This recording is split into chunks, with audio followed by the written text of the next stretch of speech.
Okay, so just a little video on a battery today, not a tester or anything. Little story. Toyota Yarises, the Yaris normal hatchback and the Yaris Cross.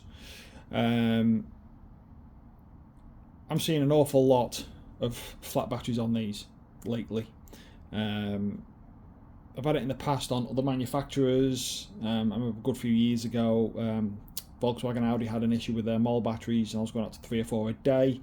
Big issue. Eventually all that got sorted. Anyway, so Toyota Yaris, it's got the Mut-Lu battery. This is the original battery that came with the car. It's a 202 battery, and it's a 264 cranking amp battery. Now, hybrids don't need a lot of amps, but they do need good voltage.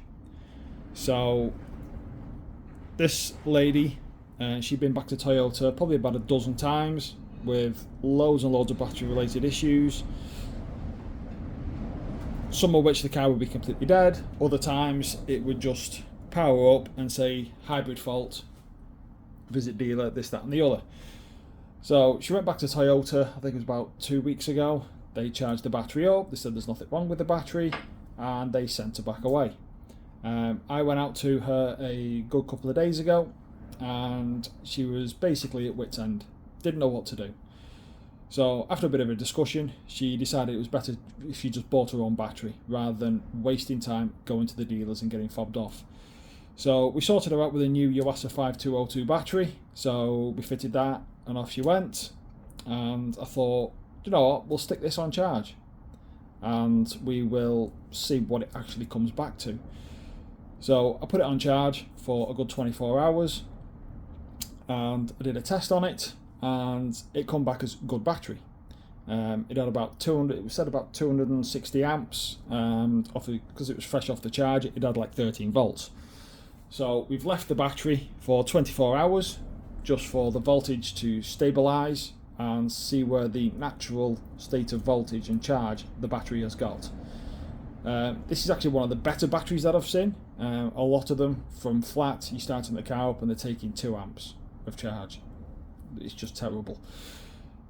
So here we are. So the battery has had a full charge, and we're now going to do a test on it to see what sort of result we get. So I've already got it pre-set up on the Sealy tester, and it is not in the vehicle.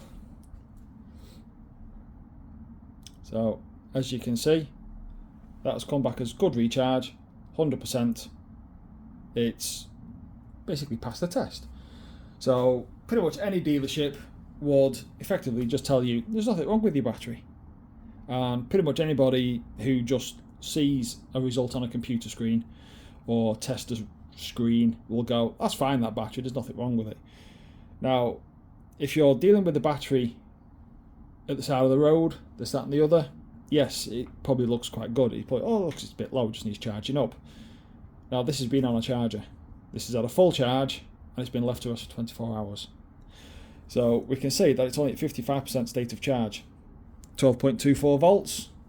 So the amps have come back as exceptionally good, but the voltage is very low. This battery will not take any more charge. It is fully charged. So you can imagine what this battery is going to be like on the car, where the car's still pulling a little bit of current on the battery when it's all locked up. That 12.24 volts is probably going to drop below 12 volts. You leave the car overnight, that'll be below 12.24 volts. The car may start up, you may get a few warnings. The car might not start up and it'll say hybrid fault. The reason why it comes up with that is because there's not enough voltage to activate the hybrid system. So you get a lot of issues. But you go back to the dealers or the garage or wherever, they charge the battery up, they come back and they say it's a good battery. But it's not. You need to charge the battery up, let it rest. I think it's about 5 hours, I think most manufacturers, battery manufacturers actually state, but I'll let it rest for a day. And you can see 12.24 volts. It's passed the test, but the battery's no good. So just because you get a good recharge on your tester doesn't matter. You know, you can put a load tester on that and that'll probably fall off a cliff because the voltage is only 12.24 volts. So it's scrap, effectively. It's a load of rubbish. So if anyone's got Toyota Yarises and stuff like that, and they're having lots of problems, any other manufacturer of car as well, it's not just Toyota. You know, the battery needs to be charged up, and then it needs to be left to rest for a good period.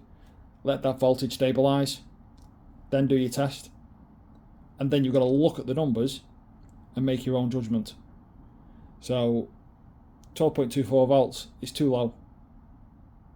You know, I'd want to see 12.6 up on a good battery, on a very good battery. So there you go, there's just a bit of information.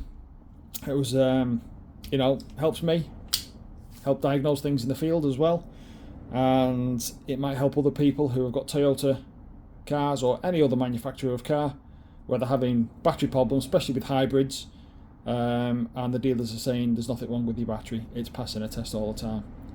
So there we go, hope that helps some of you. Thank you very much.